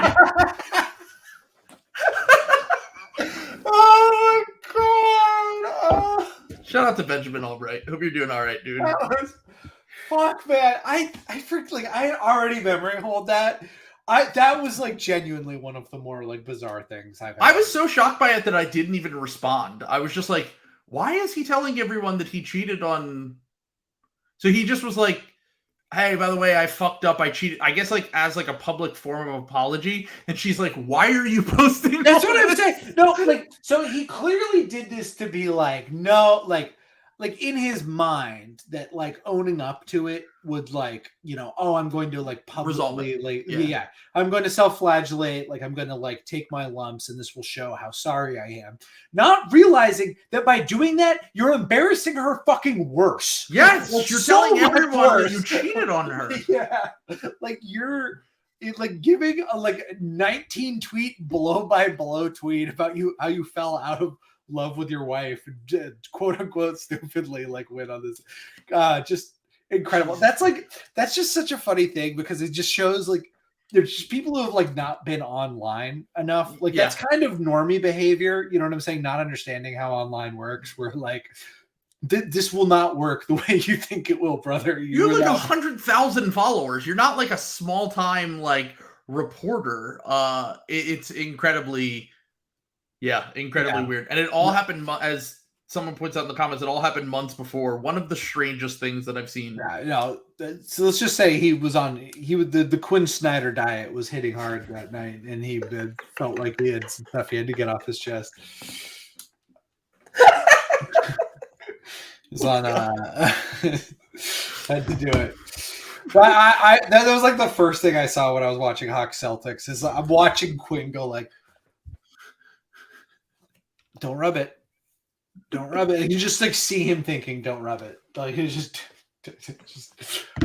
let's go. Hey, face on his hands. But anyway, very funny. Yeah, but I mean, do we want to just go into Celtics? Anyway, do you want to talk about Celtics Heat? I'm sorry, Celtics Hawks. Yeah. I actually thought Jalen Johnson was actually pretty good, despite the fact that he missed a ton of threes. Like, okay, here's my thing about Jalen Johnson. Before we get into that, let's just talk about Warriors Kings real quick. Okay. That game was fucking awesome. Amazing. So good. I called it basketball MDMA. Like, it was like, pew, pew, pew, pew, pew. It was incredible. It was euphoric. It was, my eyes couldn't stay straight. It was fantastic. The thing about that game that was so fun was obviously the pace and the insane shot making. Yeah. Oh, God. The only thing I'm concerned about, because honestly, as Couchside pointed out to me, the Kings kind of dominated a lot of like the fringe stats in that game. They kind of really didn't show like they were afraid of the Warriors in any way. I felt like they kind of came out and like, you know, the Warriors went down early, or Warriors went up early, and the Kings didn't back down at all. And I thought that was really impressive from them, and what you were talking about, you thought they could do potentially in the series. Obviously, it comes down to the Warriors just missing their shots in the fourth quarter. Wiggins missed a wide open 3. He was 1 for 8. Yeah. Steph had that weird shot at the end where like he got a good open look, but for some reason he shot a floater as time expired. The one thing I will say is that I know Sabonis dominated on the boards. I kind of think this is just going to be a bad Sabonis series. And it's not because of the defense, actually, because everyone thought, oh, well, defensively he'll get exposed. But to me, it's more about the offense and the fact that the Warriors were able to turn him into a jump shooter. They were able to keep him away from the basket, generally speaking, outside of him getting some rebounds. He did miss some easy bunnies, but I thought that the Kings were better when Sabonis was on the bench and Alex Len was in. I was like, Alex Len brings some size and athleticism and was kind of playing really well. And you know, he happened to be on the court when Monk and Fox were on some heaters, which certainly helped a lot from the on-off side. But Sabonis, I think, is going to struggle with the Draymond matchup. And I think that's the thing that I'd be the most worried about from the Kings. You're going to get a bounce back game from Herter. Herter played like shit. You're going to get a bounce back game from certain guys. Keegan Murray can probably play better, but he also just might be hard for like you're a fucking rookie out there in like one of the most insane stages like of all time. So, but like I don't think the offense is going to be the issue for either of these teams. No, like I think that they get enough shot attempts. The pace is going to be crazy. I think it's all going to come down to who can step up defensively, who can stop guys late in games, and that's why I still lean Warriors in 6. Because I just think that if they need to get Wiggins on the court for starters minutes pretty immediately, though, because Gary Payton II, he is, he's been injured this year. Kuminga, I don't know if you can rely on him with the way that Clay can't play at the 4 because of the rebounding and the defensive issues. Poole was just getting targeted. Yeah, like I think didn't they start White Dante and like he was like not. They're just too small. Like they're too small even though they run two bigs. Like if they are able to get Wiggins back into the starting lineup, it's going to help a lot with rebounding. It's going to help with the point of attack defense. So De'Aaron Fox isn't carving them up the entire game. They're able to target Jordan Poole. You might need to honestly. I think DiVincenzo can play in this matchup. I don't think that he should be a starter, but I think that you might want to rely on him a little bit more off the bench than Poole, who, Poole is just going to get exposed defensively. We know everything about the shot selection, whether the shot's falling or not is going to determine a lot of whether he's playable or not. But I kind of look at this series from the Warriors' perspective of how can we get Wiggins ramped up real quick? And then how can we kind of integrate him into the lineup so that it's kind of, we're just better defensively and rebounding wise, because I don't know if they can survive a 7-game series with this team when they're not winning the battles on the margins. And the Kings, look, I don't think Fox and Monk are going to go off in the same way that they did in game 1. Fox was hit like 50% of his pull-ups. Malik Monk got to the line like 13 times. Like they just couldn't. And didn't miss 14 for 14. A single free throw. Yeah. Like there's a lot of things that could go for one way for the Kings or the Warriors. There's a lot of variance in this series. Yeah. But ultimately what it comes down to for me is like if Sabonis isn't effective offensively and is exposed defensively, that's the biggest concern from the Kings side. And then from the Warriors side, how can we make it so that we maximize the Wiggins minutes? But this kind of goes back to what I was saying, because I think this was a concern for you coming into the series, and I think everyone who thought that the Kings would be a walkover is like their defense is bad, right? The Kings. I said they were going to win 2 games. I didn't say they were going to be a walkover. Well, okay. I'm saying like everyone. This was definitely the upset pick for like everyone looking at all the if you had to pick an upset pick, this is the one that people were picking. I just don't think the way that the Warriors play, like I just don't think Sabonis being bad on defense necessarily. That's why I think this is actually kind of a good matchup for the Kings, because like they don't like kill you at the rim. They don't like pick and roll you to death. They don't do like any of that shit. They like get you in rotation and get you in the blender and throw the ball around and get an open 3. But Sabonis is so slow that like he doesn't go in the blender. He just fucking like stands around and does all that other stuff. I mean, I think someone said in the comments it just felt like Sabonis was in the way a lot of the game, and I agree with that. Like he wasn't passing as well. He wasn't even really screening as well as like we're used to. But I also just think that like that by the same token, I don't think it's going to hurt you on defense necessarily. Draymond had to fucking tackle him. The offense was not good when Sabonis was on the court either, though. That's what scared me the most. Is like if the defense is exposable and the offense is not. And look, some of it was just Kevin Huerter and Keegan Murray couldn't hit open shots. Like that's going to happen.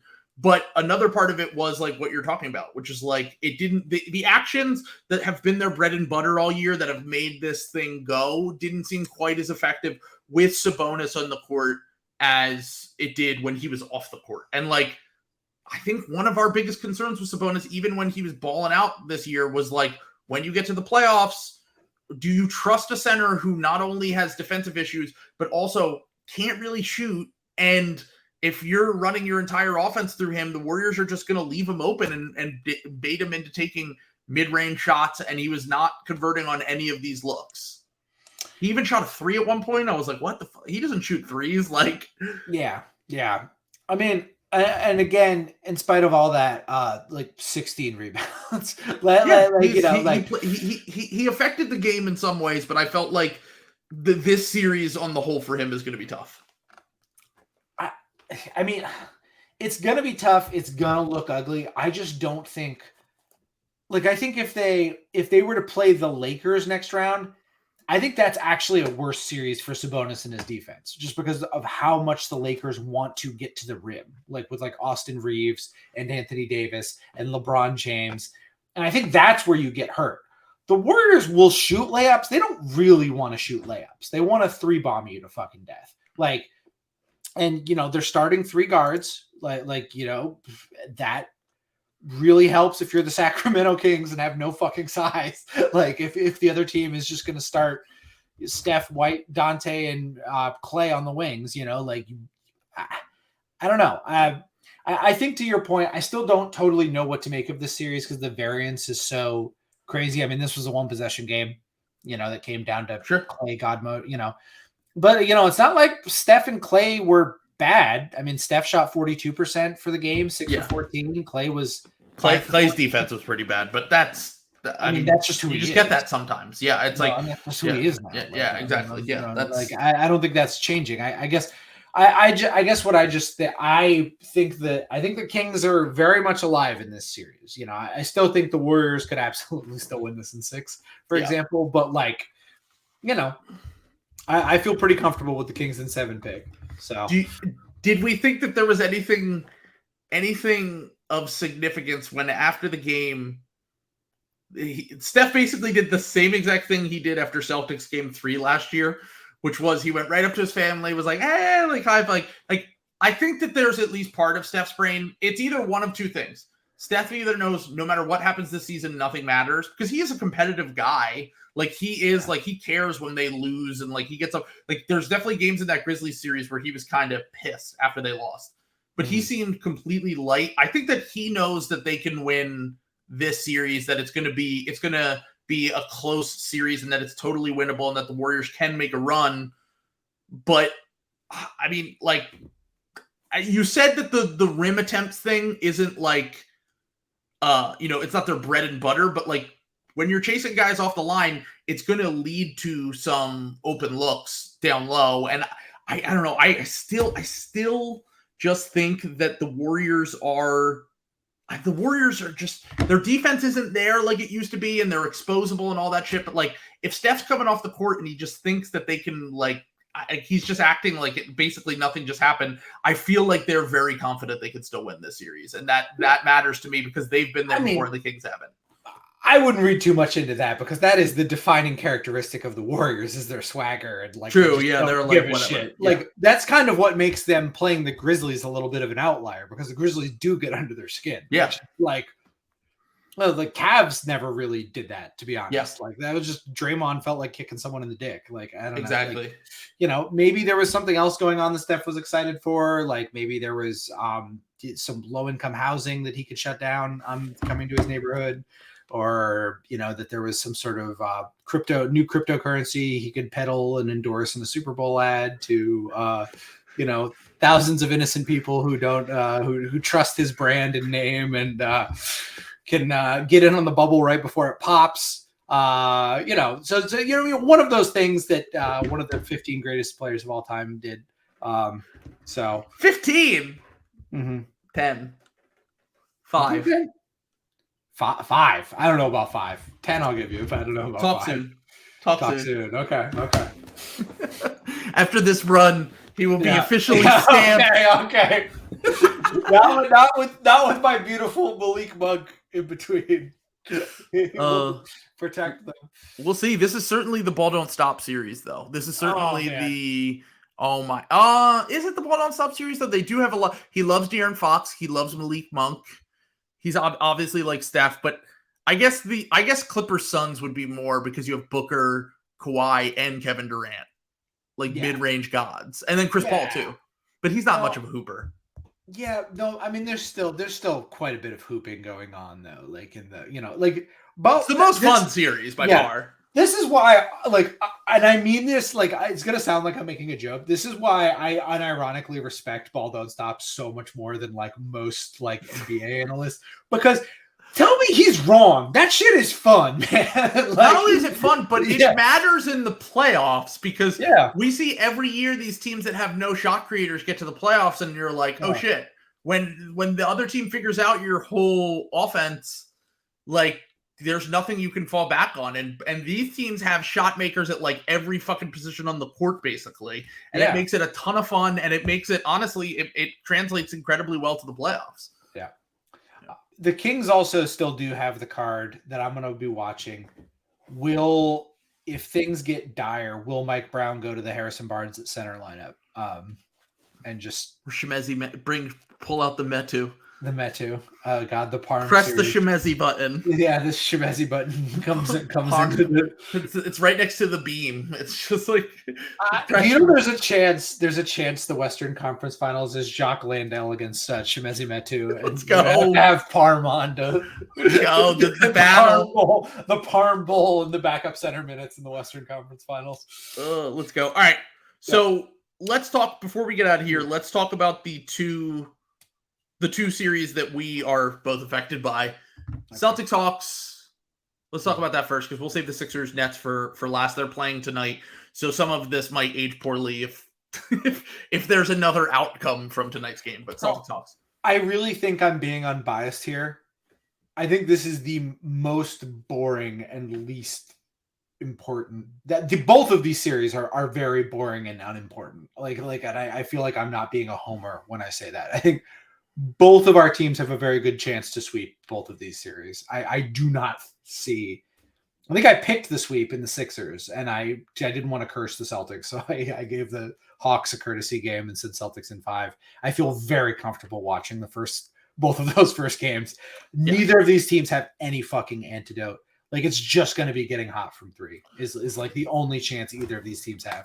And I will say, at least with the Nets, there might be a chance that they have the shooters to do it. They don't have the creators to generate the looks. Like when you watch these games, like when the one team has a superstar player, whether it's Jason Tatum or Joel Embiid or whoever, that can generate shots either from the perimeter as a driver to kind of generate that ball movement, or from Joel from the elbow, from the post, and you need to send double teams at him and all that shit.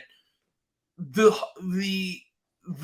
Hawks have the creator in Trey, but the Celtics have the antidote for him. Like they pretty much shut him down in game 1. They were forcing him into being a jump shooter. He was shooting from near the logo. Nothing was really falling for him, especially early in that game. And then the problem for them is, you said Jalen Johnson played well. And this is why I disagree. And It's not even Jalen Johnson's fault. It's that if your thing going into a series against the Celtics is, we're just going to try to out-rebound you, you've already lost. The Celtics are the best rebounding team in the NBA. They're going to out-rebound you because of the guys that they put on the court. At pretty much every position are at least above average to good rebounders positionally. Some are really good, like Rob Williams and Smart and Tatum and those guys.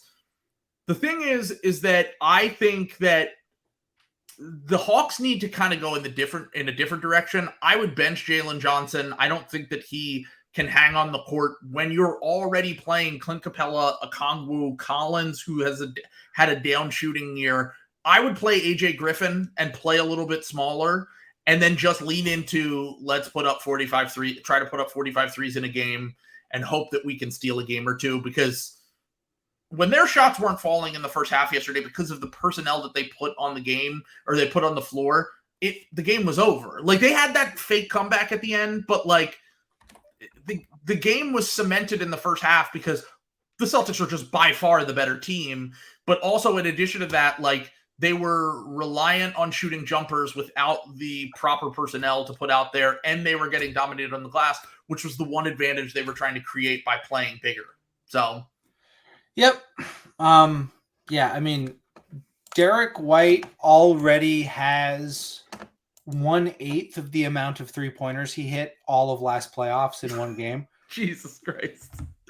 I'm very excited for that stat because as people may know, I very much I kind of put the Celtics, how long it took them to put away the Bucks and the Heat kind of on Derek White for having like one of the worst shooting playoffs I've ever seen in my entire life. Yeah. And it seems like that is kind of a thing of the past. So I will forgive Derek if he continues to just be God mode. He was incredible. He was so good that game.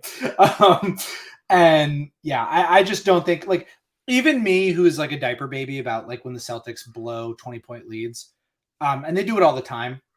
And I've got to kind of talk myself off the ledge there because, like, one, it just isn't the same in the NBA anymore. Like, I've got to like rewire my mind that like 20 points just isn't that much. It seems like the game is over and you put yourself at that head. And then it's like when it gets cut to 8, you're like shitting yourself and being like mad at.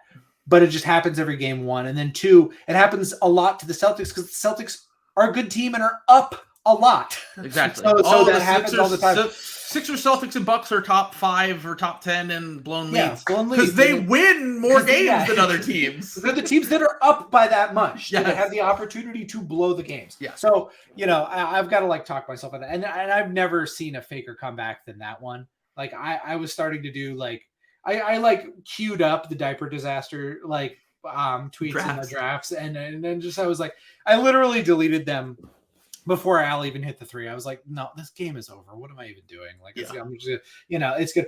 This team, this is just a bad matchup to a team that is like dispirited. I guess I would say I would be surprised if the Celtics don't sweep them at this point. Like that was brutal, man. Like they are just not, they just can't hang. And like, I think the Nets acquitted themselves better against the Sixers just in terms of like trying hard and their effort and everything like that. But like, they also shot incredibly well from mid-range, like, and got really good looks the whole game. And it didn't fucking matter. No, it didn't fucking matter. Like, and I feel like the Sixers still have like buttons to press. Like you still have the maxi button. Like they just didn't need it because James Harden was like, yeah, I'll just hit like 5 threes, or whatever the fuck it was. Like, and just, if you're gonna try and double Joel, I'm sorry, that just like doesn't work anymore. You just gotta like let Joel get 50. Like I was gonna say, I don't know if you heard Thorpe on Low Post, but we were all making fun of him because his strategy. He's like, here's my strategy if I'm the Nets.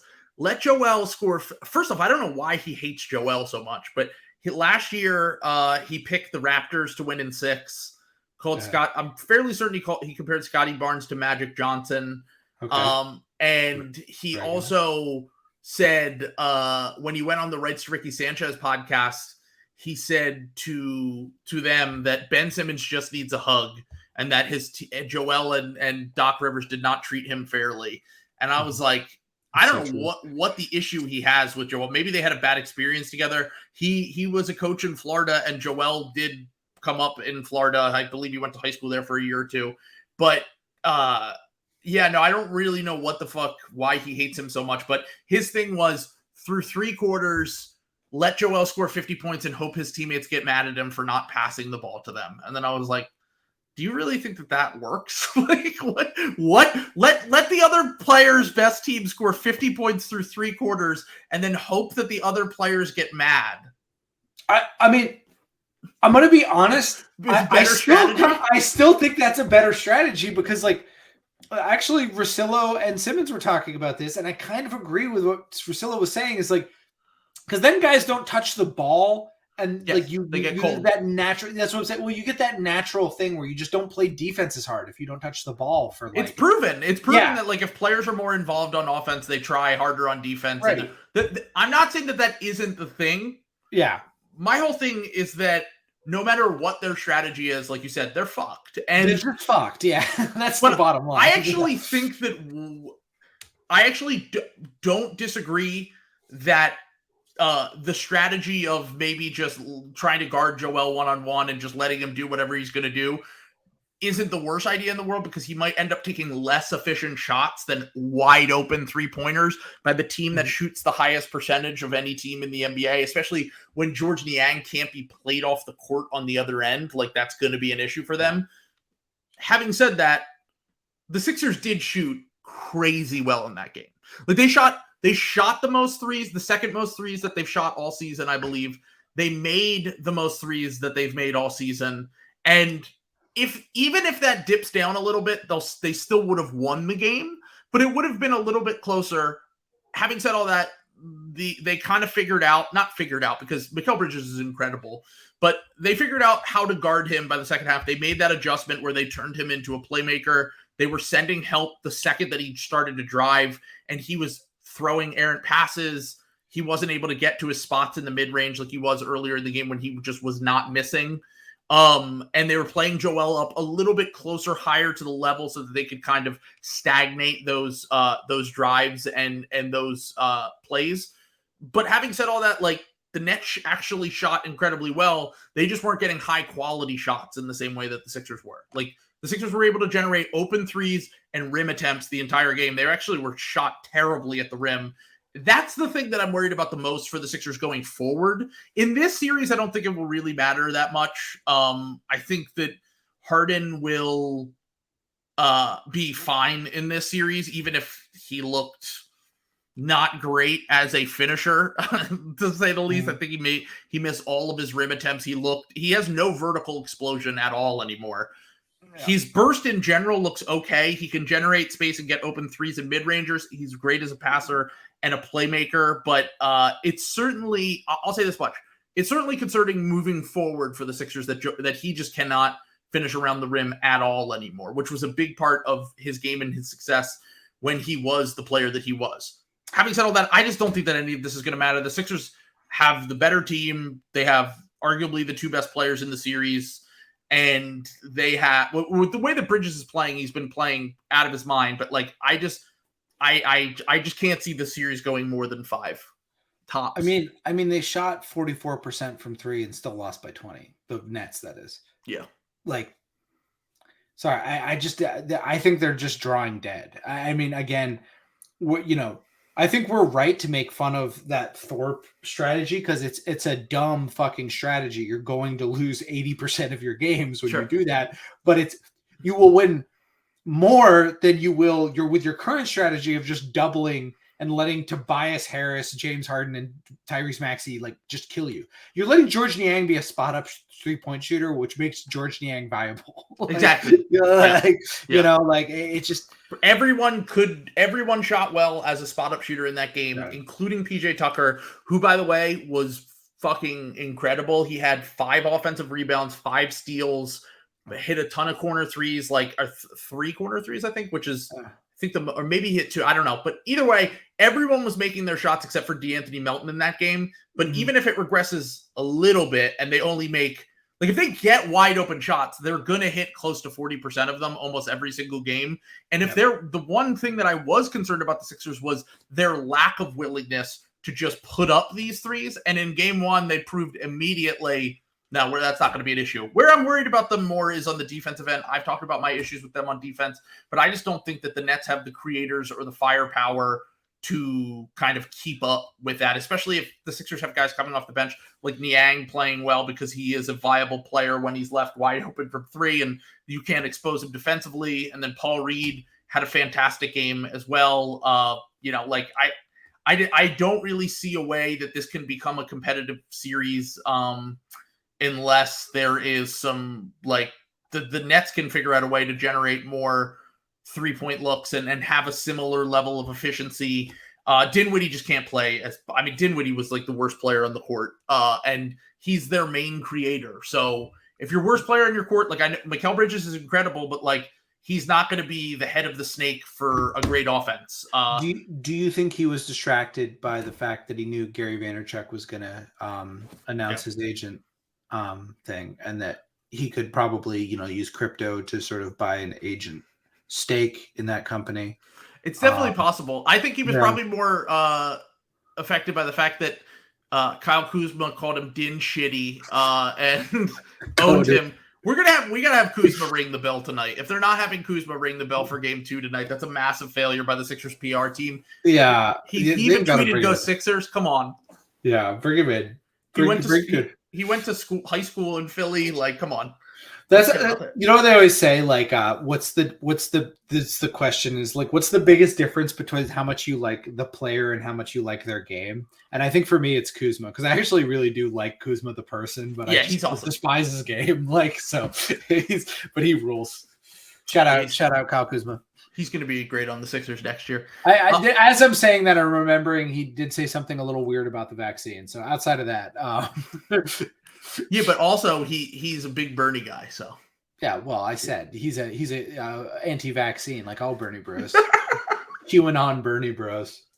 Yeah, exactly. Official theory.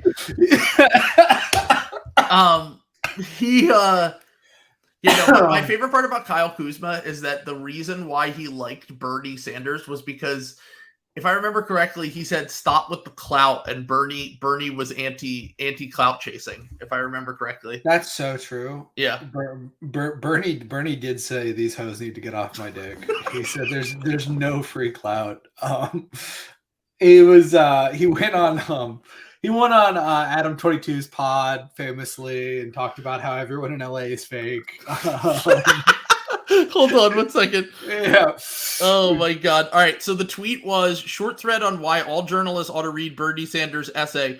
We do not have enough real journalism in America right now because many outlets are being gutted by the same forces of greed that are pillaging our economy. And Kyle Kuzma quote tweeted that and said, "End the clout era, please." God, it would be funny if like Kyle Kuzma just like hates Woj and he thinks that like Bernie has like a Mao plan for NBA journalists. There is going to be journalism reform will come to America and Bernie's America.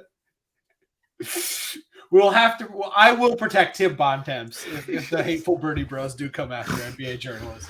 Tim, if you're out there, I will protect you. We may have to give them McMahon, but I will protect you, Bontemps. Kuzma just saw a Chris Mannix tweet once and was like, "I'm against freedom of press."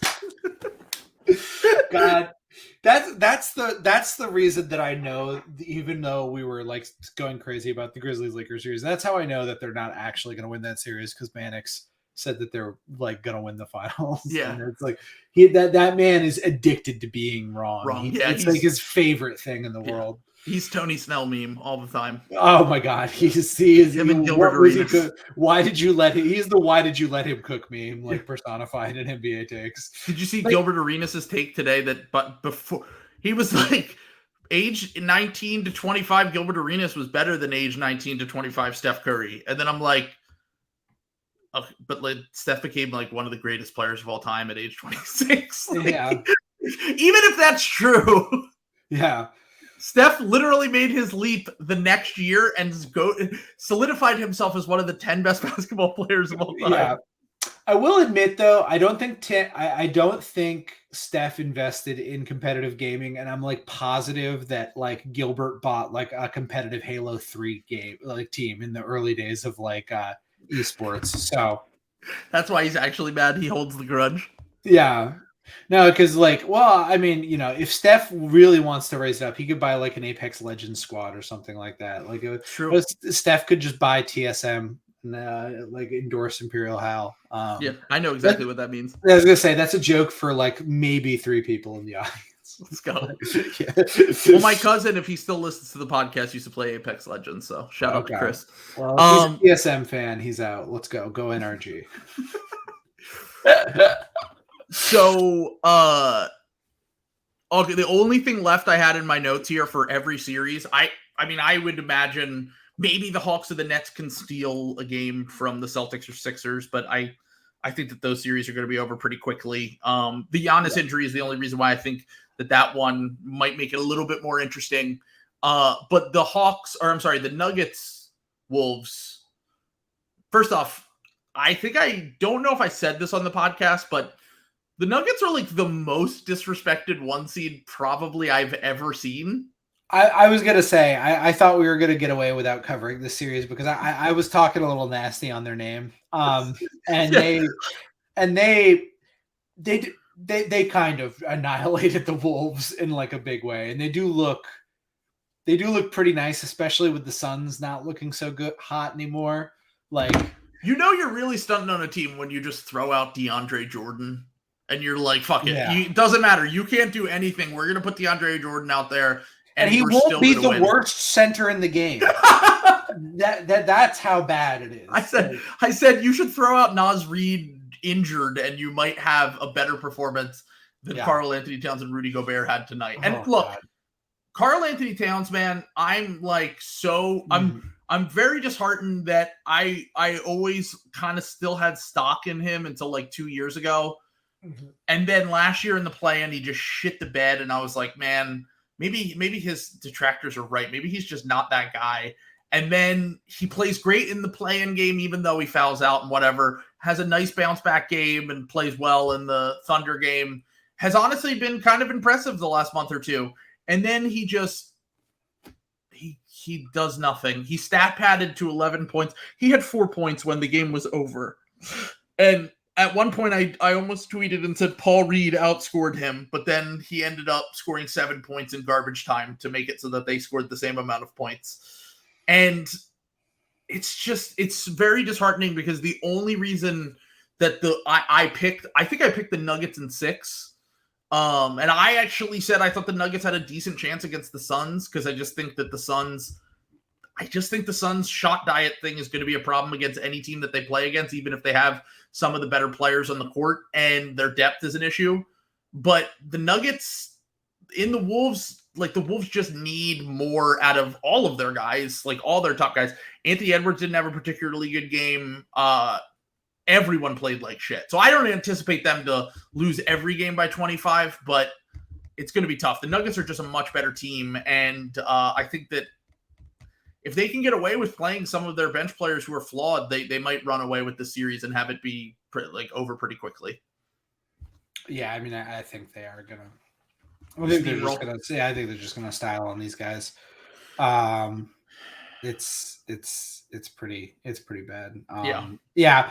I guess honestly, I feel exactly the same about all of these series after one game. To be totally honest, like the only one I feel different about is Lakers Grizzlies, I think, and the only one I feel different about is probably Knicks Cavs, and I'm just. I'm just going to stick to my guns on that one, even though even though the writing is kind of on the wall that I've been owned yet again by the Knicks. I'm going to hold on until the bitter end there. Probably next game when they win again and end that. Yeah. Well, the no Josh Hart Knicks, they've had a great record with Josh Hart. Without Josh Hart, if he's doubtful, he doesn't play. That changes things. It would be huge for my agenda. I am a huge Josh Hart guy. Like I thought I actually was kind of pissed when the Knicks got him because I was like, well, that sucks. Like he can't be Josh Hart on the Knicks. And it turns out Tibbs is like, no, more rebounding and defense. More rat mode, Josh Hart. You will be the king rat mode. Yeah, I was gonna say he is like he is the arbiter of rat mode that they've brought into the team. And love it. It's good rat mode. And I also moral rat mode. Well, a moral rat mode, and I also dog mode. I mean, we talked about it. It is dog mode. Yep. But the other thing I underestimated is he plays small forward, and you know who else plays small forward? RJ Barrett, and not having just taking RJ Barrett off the court is what's the key? That's the key. That's the key. That's how you turn yourself into the 2008 Celtics. Yeah, clearly, or the 2017 Warriors. Or 2016 Warriors, I should say, before KD got there. So last thing I want to say here before we get out of here. If you listen to the last episode of Rights to Ricky Sanchez, Adam Lefkoe was on there, and he was talking about Villanova players. Like, why don't the Sixers ever get Josh Hart, Jalen Brunson, even Dante DiVincenzo? Why did they let Mikal Bridges go? Like, we all watch these guys from a young age. We know they're good. And then we just never draft any of them. And he told a story that basically confirmed what a few people who have reported, including Keith Pompey and Jerome Weitzman, was that the Sixers on draft night traded Mikal Bridges, which has been the story. Anytime he gets interviewed, they always ask him about it. So, of course, they're going to be asking him during this series when he's playing against the Sixers, his hometown team, blah, blah, blah, all that shit. And they basically said that the Sixers ownership group wanted to have a project player who was drafted later for salary purposes because he made Zaire Smith made way less money than Mikal Bridges. And then by the time his second contract came around, they didn't want to pay him what they thought they would have to pay a Mikal Bridges role player, basically, or like a high-end role player, which is what they projected for Mikal Bridges, versus like by a second contract, Zaire Smith might still be like quote unquote affordable. And then they got the extra pick in the trade for Miami. And it's just, like, if the Sixers never do anything, that window between Hinkie and Morey is just confirmation that that's what completely sank their chances. They had obviously the Fultz over Tatum thing is the thing that people always bring up. The Bridges draft night thing. I'm just going to say this. I was in shambles when they made that trade. Yeah, I know. Yeah. I really thought we had like just ruined our franchise. So that's a pretty defensive, even though it turned out very bad. That one I will give a pass because of what we all thought at the time. Yeah. The night of the draft, Sixers fans were melting down because we drafted the player we had been connected to for like a year. He was great. He was exactly what we needed. We needed a 3-and-D wing that could basically, when Robert Covington went doo-doo mode in the playoffs, we could plug in. And none of us anticipated him becoming this player.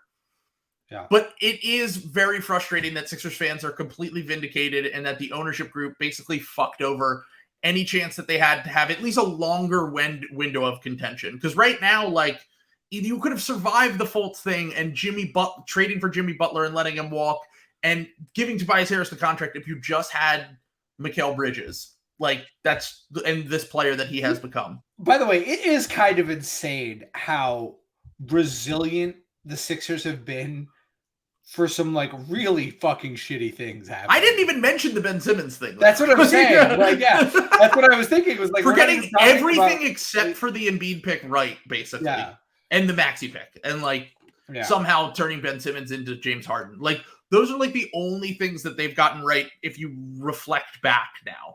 And everything else went horribly wrong, and they're still somehow in the converstion. Like, the Jimmy Butler trade was a pretty nice piece of what was it? It was good. Dario Saric and like what?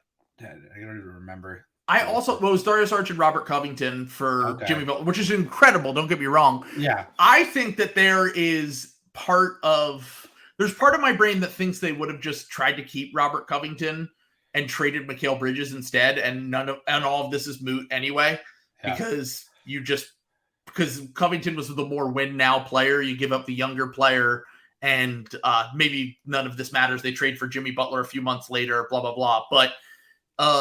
But they certainly made a bunch of moves that were just kind of reactionary and in the moment, and turned out to and everyone who blamed Brett Brown for that, by the way, which I still see people on Twitter blaming Brett Brown for that. No coach in the history of the NBA is going to pick the project player over the plug and play role player. No coach was like, yeah, give me 19-year-old raw athletic Zaire Smith over Mikal Bridges, who was a plug and play 21-year-old role player that was pretty much starting from his rookie year with the Phoenix Suns. So I never bought that, and I'm glad that we got some clarification and reminders on all of that. And go Sixers. Hopefully they win. I'll use my time at the end of the episode to make my official prediction that the Boston Celtics will be drafting Chris Murray with the 35th pick in the draft. You think he's going to fall that far? Chris Murray? Oh yeah, he's coming all the way down there to the Boston Celtics. Tari Eason 2.0?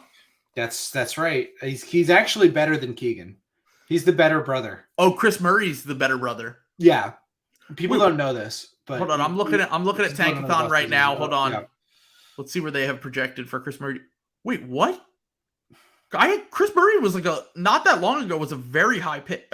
He's the 19th pick, which is where Tari got picked last year on Tankathon. But he's falling to 35. Okay. I will be planting stories about his suspect character that are not true. I will be saying that he's going around the Iowa campus saying he's better than Caitlin Clark.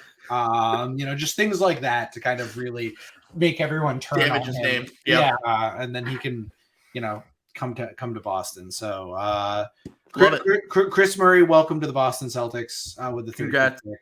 Yeah. Yeah, I'm sure you guys are definitely going to keep that pick for sure. Actually, you might. I mean, at this point, you've already we kind of need young players. All our young players are demanding out, or like Peyton Pritchard is like basically doing the Furkan Korkmaz demanding a trade off from the fringes of the rotation, which is look, if you could score, if you could have a 30-point triple-double, wouldn't you want to go to another team too?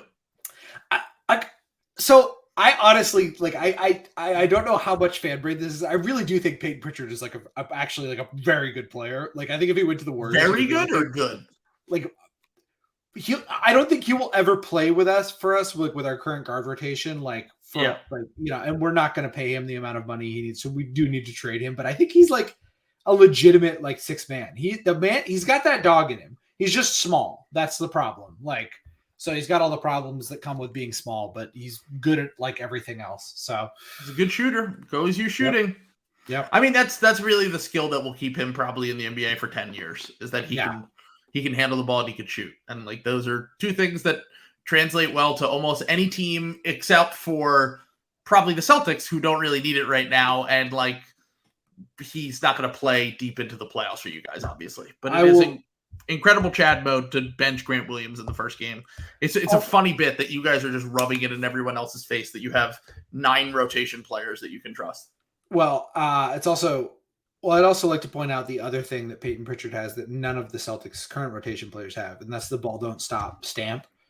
Well, have you noticed this, that ball don't stop will like he'll put all these other like classic hoopers like Cam Reddish, Cam Thomas. Cam Thomas, bucket getters, and then he always has Peyton Pritchard in there too, like, which is incredible. I love that ball don't stop loves Peyton Pritchard. He will be vindicated. So here's the thing. It is funny, but I feel like there's 2 reasons why. One, first off, Peyton Pritchard dominates pro-ams. Mm-hmm. That's true. That's a big ball don't stop thing. He loves that. Uh-huh. And the other thing I was going to say was, I don't know, he might have never played at Ball Don't Stop's pro-ams, but Ball Don't Stop also loves Malachi Flynn because he plays at his pro-ams. And Malachi Flynn and Peyton Pritchard are the 2 guys that he always uses as every team has like a 12th man that could hoop and like affect a game in the playoffs. And like, look, we got Shake Milton, who's not in the rotation right now. And like, I'm sure at some point they'll throw him out there and he'll have a game where he makes like 4 threes and Ball Don't Stop is vindicated again. Yeah. It happens every playoffs. I'm just saying, I think this is the year. This is the year of Peyton Pritchard, so watch out. Also, welcome to the Celtics, Chris Murray, drafted to the 35th pick in the draft. Let's go. All right. Speaking of we'll have a better idea of what everything looks like when we record later in the week. I'll be streaming all throughout the playoffs. Follow me on Playback. Link is in the description for that. I'm streaming for the Sixers game tonight that by the time you hear this will be already have concluded, but join me for some future games.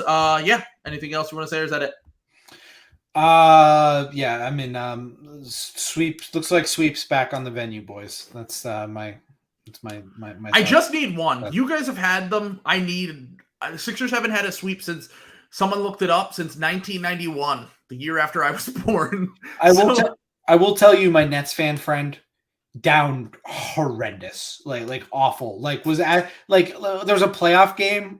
Game 1 was later in the day, and he was asking me why. He was like, I think Ben can be really good next year. That's how down bad he was. He was like, I think Ben can, like, once Ben comes back, I think that we can like take a step next year. And I was like, oh my God, I'm sorry. This man, yeah, I know he's so that's where we're at. The Nets fans, they need the sugar cattle gun to the forehead that isn't Joel Embiid.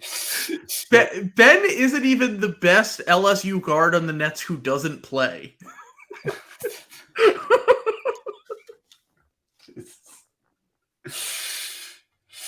Oh God, because I was telling him, I was like, yeah, I think if the Nets just get like a good like point guard, I think they could like really be in business. And he was like, we have a good point guard, and I was like, do you?